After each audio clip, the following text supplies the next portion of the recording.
L'employeur peut apporter des limites à la liberté de se vêtir dans l'entreprise. Peut-il imposer une tenue de travail? A-t-il même certaines obligations à ce sujet? Faisons le tour de la question avec Aurélien Louvet.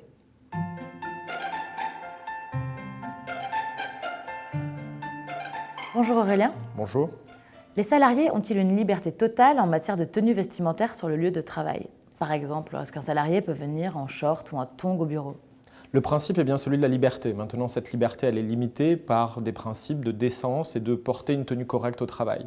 Le juge, en fonction de l'évolution des mœurs, en fonction des usages au sein de la société, vient apprécier cela.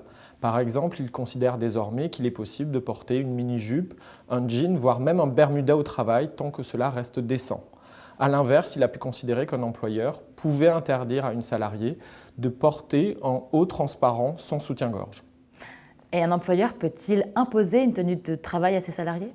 Il est possible d'imposer une tenue de travail s'il y a un motif objectif et si la mesure est proportionnée.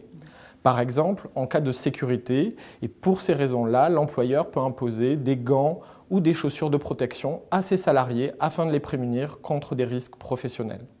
Et d'autres raisons, mis à part celle de la sécurité?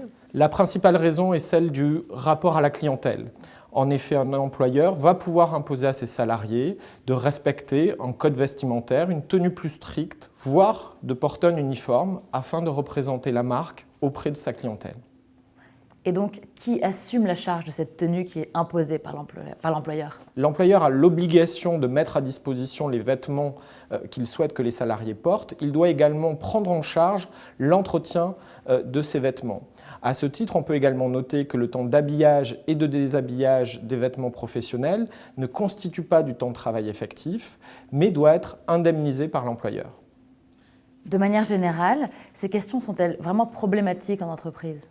Il s'agit de questions qui posent débat dans l'entreprise, voire même qui peuvent créer des contentieux. On peut recommander, nous recommandons aux employeurs de s'en prémunir le plus tôt possible et de mettre en place des codes vestimentaires dans l'entreprise. Merci Aurélien. Merci.